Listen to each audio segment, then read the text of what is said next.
Le drapeau israélien hissé dans le village libanais en ruine de Maroun el-Ras, à la frontière.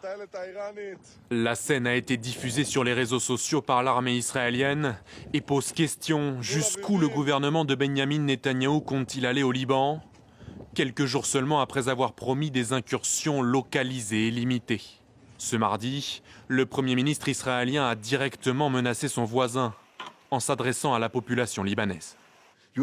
Vous avez l'opportunité de sauver le Liban avant qu'il ne tombe dans l'abîme d'une longue guerre qui mènera à la destruction et à la souffrance, comme à Gaza. Chacun d'entre vous peut faire un pas pour son avenir, même un petit pas.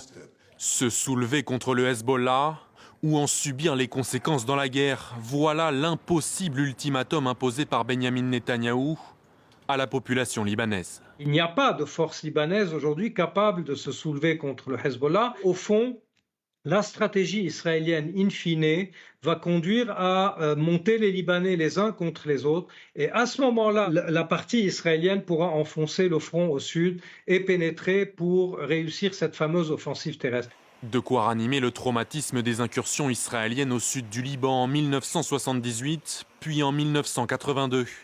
Tsahal ne le quittera qu'en 2000, après 18 années d'occupation. Ce mardi, l'inquiétude grandit face à l'hypothèse d'une présence militaire prolongée, voire d'une tentative d'annexion. La France, par la voix de son ministre des Affaires étrangères, a dénoncé une provocation de la part de Benyamin Netanyahou.